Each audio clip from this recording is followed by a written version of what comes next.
Proverbs is an interesting book in the Bible. It's right after Psalm in the Old Testament. And,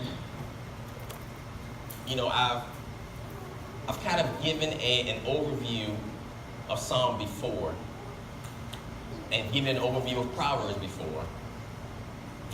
And when you look at Proverbs, it's categorized as wisdom literature, right? So it's set up as it's talking about every aspect of life.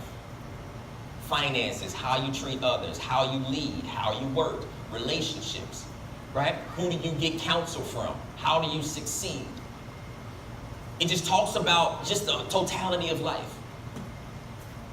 And so you have Proverbs, and it's set up like this. There's wisdom from God. There's divine wisdom. And then there's man's wisdom. And the book is framed that way. It's two schools of thought. If we just reduce it down to its most basic level, that's how Proverbs is set. It's saying that, hey, there's God's way, and then there's your way. It's what God says, and it's what everybody else thinks is right. And so within the book of Proverbs, there's a lot of time spent talking about this word that's called folly. Everybody know what folly means? Foolishness, right? So it's like, man, there's a book, and the overarching theme is wisdom. So why do you spend so much time talking about foolishness? Things that are unwise. The whole purpose of it, God frames this way, is because there's a lot of time spent talking about where foolishness gets you. The outcome of foolishness. Going through life on your own capacity, going through life on your own way, going through life, right, thinking that you can get yourself to where you need to be. And it ends up showing the outcome of that. It ends up showing the outcome of trying to do life alone. And the outcome is never good. Right? And so it looks like foolishness. It looks like folly.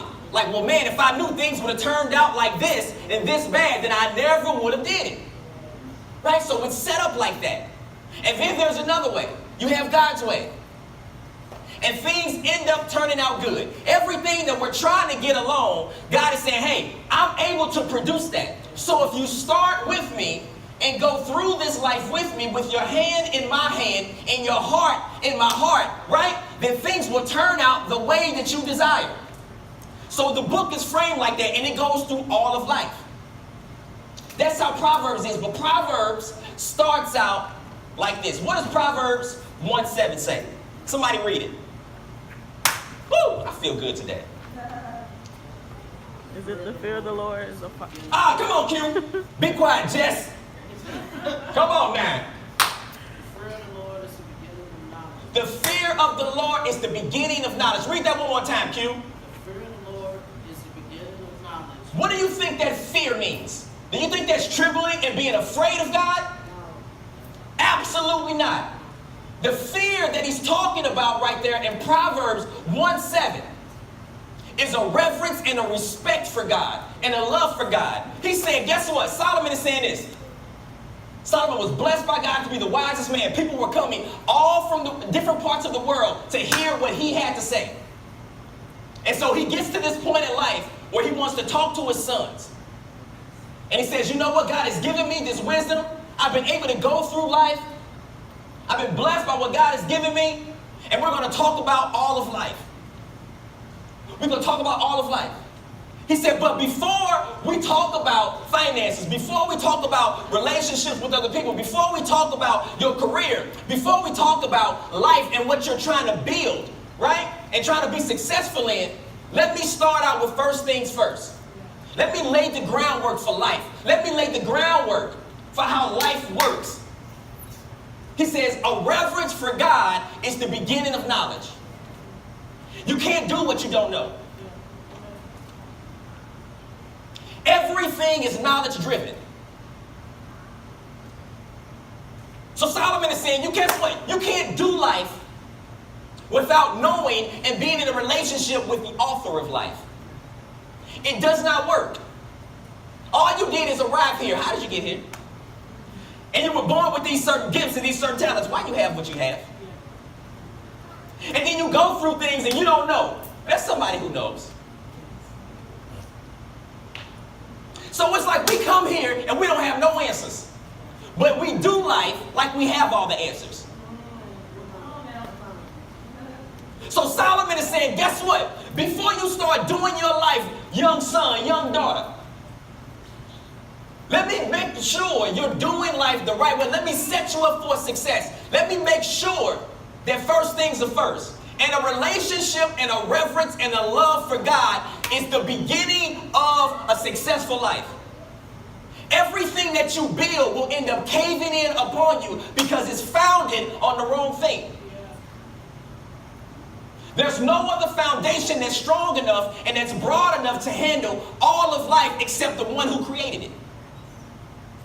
So he says the fear of the Lord is the beginning of knowledge. The fear and the reverence for God is foundational to life. Every single one of us have this one thing in common. That when we tried to do life without God, it didn't turn out the way we wanted to. When we tried to do things our own way, when we felt like something in a moment and said, you know what, I'm just going to ride with this feeling right here because it feels good. And then after that feeling wears off, you mad at what you did? Am I the only one? I know I'm the only one, y'all. I try to be authentic in here and let y'all know that I go through life. I'm human just like you. I know I'm communicating some things that y'all can relate with. Every single one of us, we go through times when we try to do things on our own. And Solomon is saying, guess what? You don't have to do it.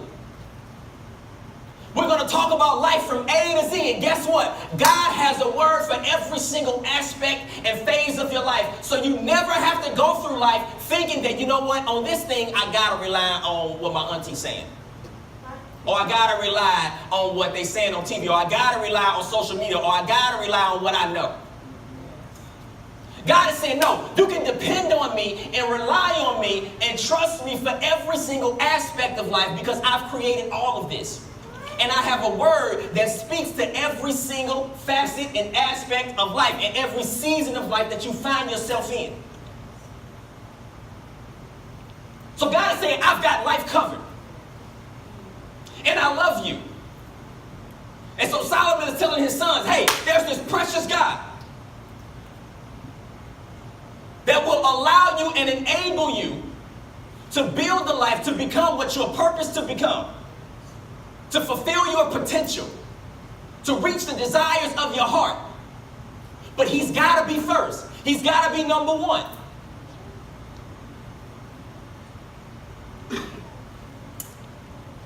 He's got to be number one.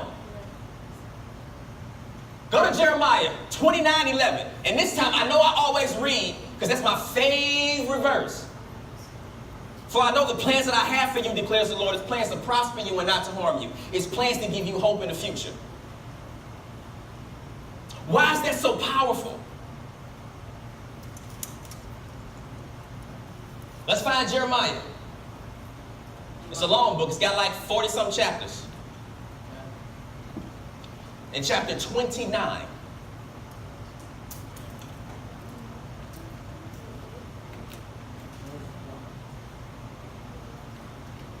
Jeremiah 29:11, and we'll probably read through verses 11 through 13. Are we all there? Got it? So read Jeremiah 29:11, and then read to 13.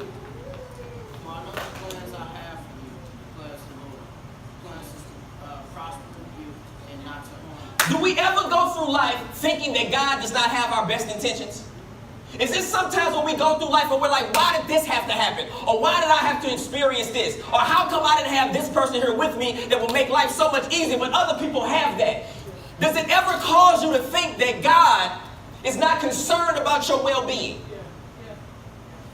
That's why this passage is so important, because it's the timing in which God reaffirms his closeness. It's the timing in which God reaffirms that he's always been there and that he will continue to be there. Because Israel was in exile. People had them in bondage. They were taken away from their territory and they were put into exile.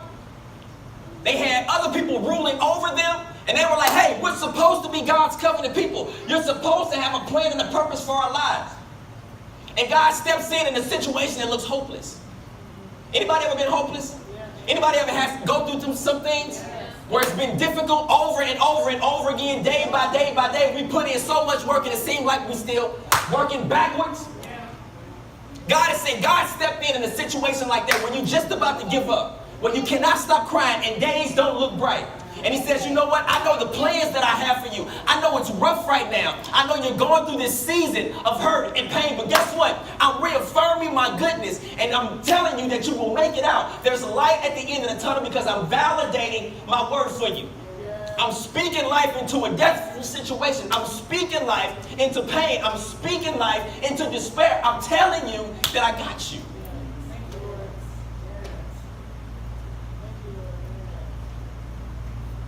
He doesn't just say it on a sunny day when everything good and they getting everything that they want. No, he comes in when they need him, when they're looking for him, and when they're starting to think, hey, is he really here for us? Everything. Keep reading.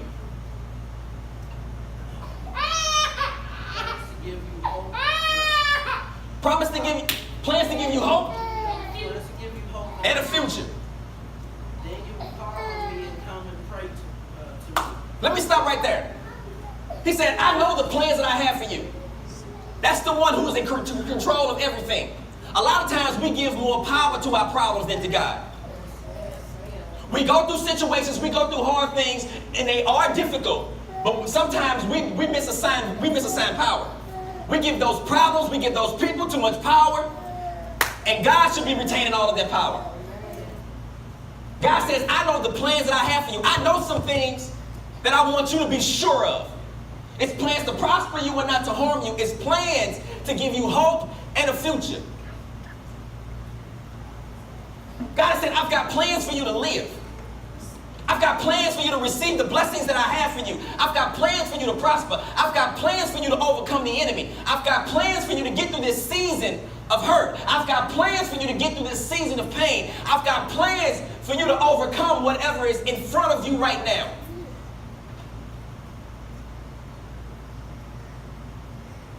And it's plans to prosper you, not to harm you. I know it feels painful right now. But guess what? There's a blessing and there's victory that's on the other side of this pain.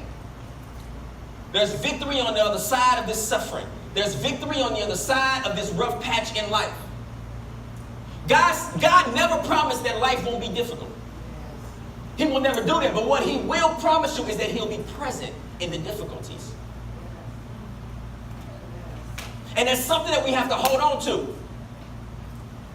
When you go through a season of loss, that's difficult. It weighs on you emotionally. And then when you have other people that you love, right, are suffering and they're going through, then that weighs on you too.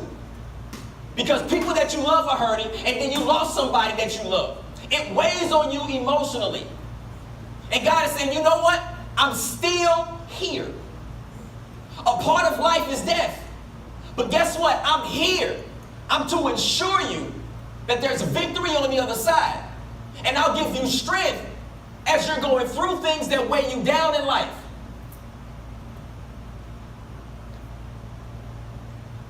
Keep reading, Q. You will seek me. I want to read 12. Yep. Then you will call on me and come and pray to me, and I will listen to you. God's saying, guess what? I'll speak to your situation. I'll let you know that in me, there's a bright side. There's a way out. There's an upside to this downside. I'll let you know that I'm here for you. But guess what? You got to do some things on your own. You got to make some decisions on your own. You can't ride on mama coattail. You can't ride on daddy coattail. There's getting a point to where you've got to begin to make some decisions as an adult on your own. And God is saying, you know what? I'll make myself available. I'll reassure you that there's a promise in me. I reassure you that everything that you need, I've got, and I want to give it to you. But guess what? You've got to seek me. There's got to be something that you do on your part. You can't just sit there with your arms open and say, you know what, I'm going to do what I want to do, and then I just want God to bless me. I'm doing things that I shouldn't be doing, but I want God to bless me. I want him to bring me out of the situation I brought myself into. I really don't want to walk with him and dedicate my life to him, but I just want to receive something so I can get out of what I got myself into. We do it all the time. We don't say those words like that, but that's what we do. And God is saying, you know what? I've got blessings on deck for you. I've got stuff that I'm ready to roll out.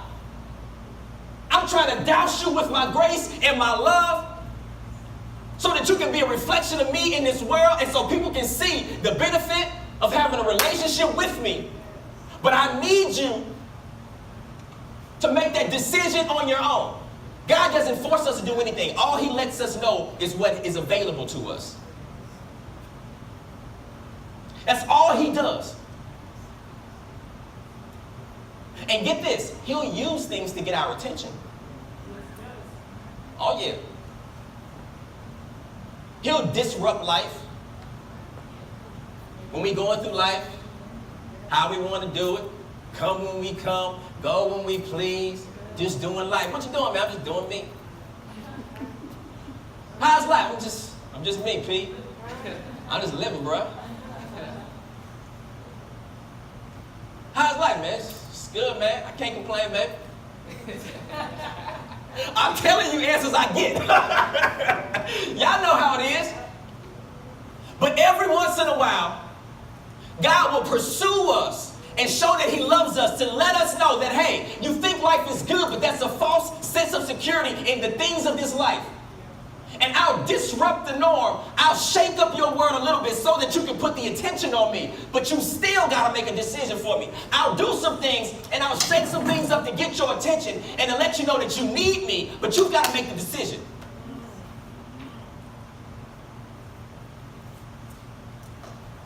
So Israel was in exile because of their wrongdoing. God says, you know what? I'll turn you over to your enemy then.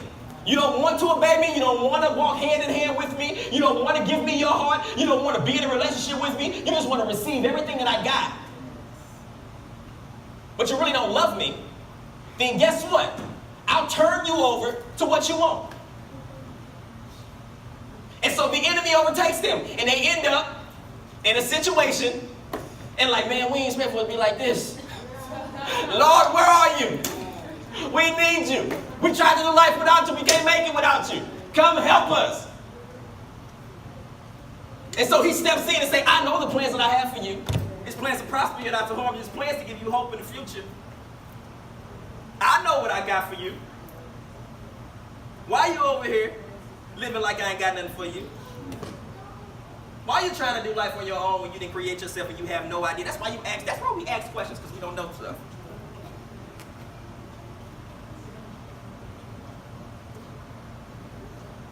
Now knock it off. Now unplug it. I'm back. What was I saying? It was flowing. Yeah, it was wrong. Didn't think it was going to be like that. So God shook up their world. And they found themselves in exile. They found themselves in bondage. They found themselves in a hopeless situation. He shook up their norm. He disrupted their lives. But you know what? It was painful for them, but that was actually God pursuing them with his love. Saying, you know what? The only way that I can get your attention is to bring a little suffering in your life. The only way that I can get your attention is to let you hit rock bottom. The only way that I can get your attention is to have you lose some folk that you was placing too much value in. The only time I can get your attention, because I know your heart. So I'm trying to do things so that I can penetrate the things that occupy my space.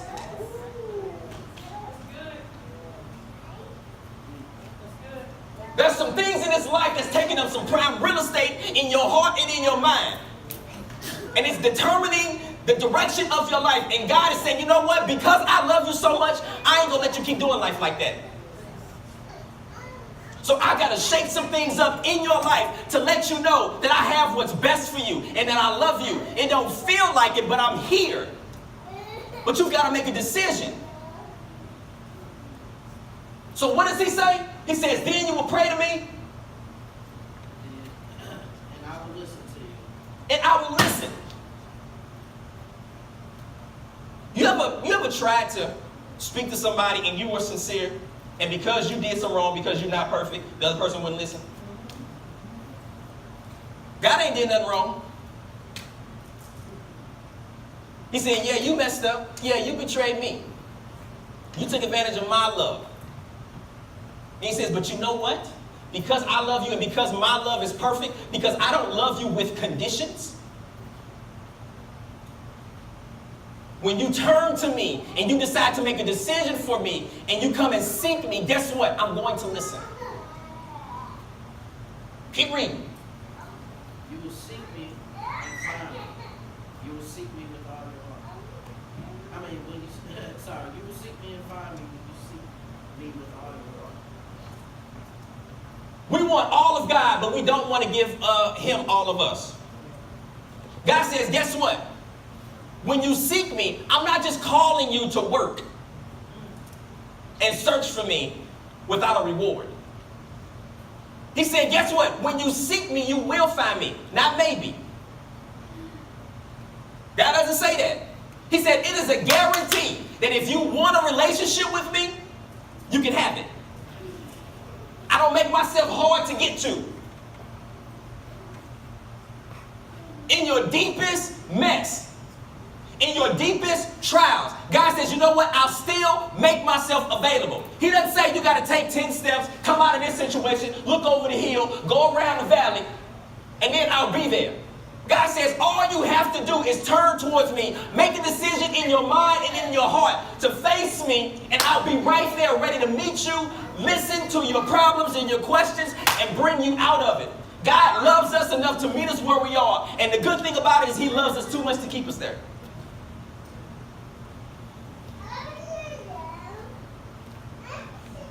Oh, so people should have a different response to that. God loves us enough to meet us where we are. God says, you know what? I don't care what you're going through. I know life is difficult. I know the effects of sin. That's why I'm pursuing you with my love, and I want you back in a relationship with me. So I'll meet you exactly where you are in your mess. People think they got to get themselves together before they make a decision for God. And God is right there ready to change a situation. All you've got to do is put your hand in his hand. And God loves us enough to meet us where we are. It don't get too dirty for Jesus. It don't get too grimy for God. God is right there in the mess, in the hiccups, in the mistakes. And he says, just take my hand, and I love you, and I love you enough to meet you there. But guess what? I've got a plan and a purpose for your life. So I love you too much to keep you here. Yes. Somebody better clap about that. Somebody know if they've been at rock bottom and God has brought them out of a situation that nobody else could bring them out of. Where it's been hard. Where you found yourself in a situation and you're like, you know what? I can't even get myself out. But we're here. And we're better than what we used to be, which means God met us there. And he loved us too much to keep us there. There's a way out with him. Ooh. Yes. That's good. I love that passage.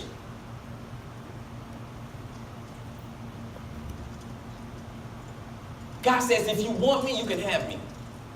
There's a lot of things in life we want and we just can't have. And it's not that way with God. God says, I actually am the one who's got everything. I hold all the value.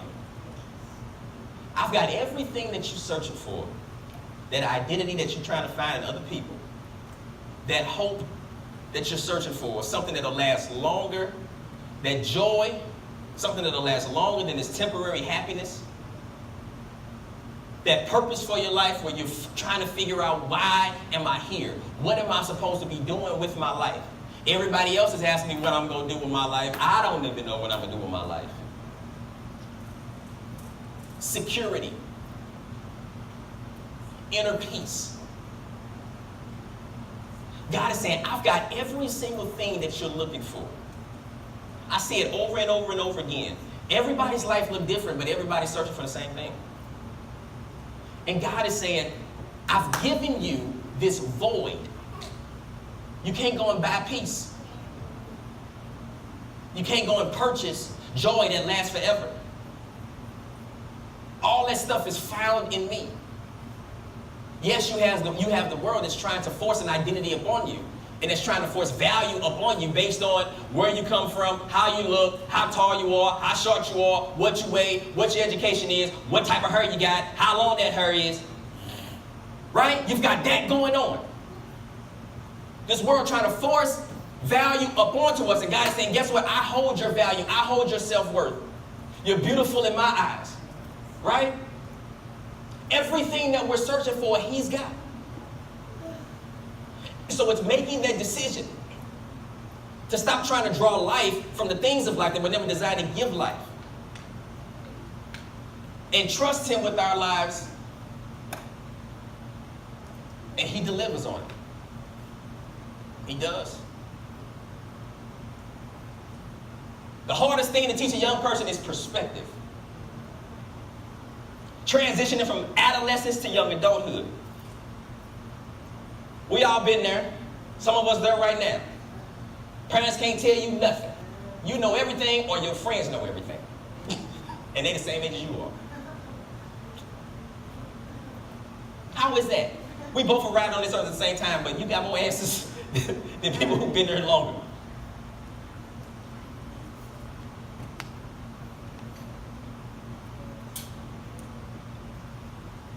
Life doesn't have to get to rock bottom before you make a decision to allow God to change your life. Things don't have to get as bad as they can get for you to make some wise choices. And unfortunately, it happens too often. Unfortunately, messages like this don't connect to the heart because people got all the answers. And then look up and be like, you know what, I'm not where I want to be in life. What am I doing with life? But it's after you've made decisions that make life difficult. And God is saying, you know what, before you get to that point that makes life so difficult, make a wise decision and invite me into your life. Just give me all of you so that you don't have to go through things that other people went through. And that's where Proverbs begins to open up. That's where you get into all of these different aspects of life.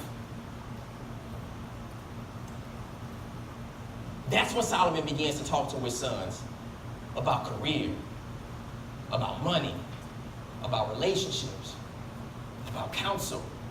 But he says, you know what, but we're going to start at the first things first. God has got to be first. You can't put God second, and you can't put Him on top because it'll cave in on you. You can't build a life without having a foundation. This building does not stand. These walls do not stand. The roof does not stand if there's no foundation. In our lives, when we get to a certain point, we find out that we are suffocating and it's caving in on us. All of our decisions that we've made, the bed that we laying in, right? We've made up our bed, now we have to lay in it. Y'all know that saying. That means, hey, those are consequences for your decision that you made. Now you got to lay in it, right? So we found out that life is caving in on us. We're not where we want to be. We mad. We look at other people. They doing what they should be doing, but we ain't doing the stuff that we need to do. That's because we have to make some decisions for ourselves. And God is saying, hey, I love you so much that I'll meet you in that mess of a bed that you've made. And I'll bring you out of that situation. But the reality is, life just becomes harder. Doesn't mean that you can't overcome some things. It just means that you've got more baggage now.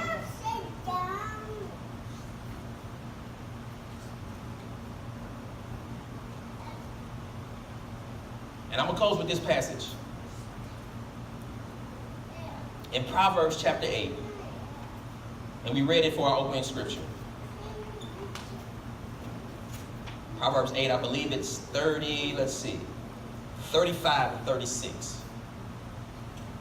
It's just a short one. It says, whoever finds me finds life. And not only do you find life, but you receive favor from the Lord. But whoever fails to find me harms himself.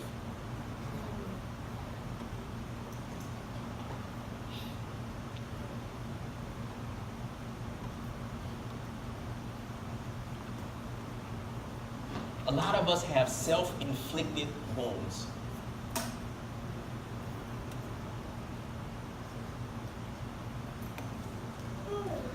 And God is saying, you know what? But if you find me, you find life.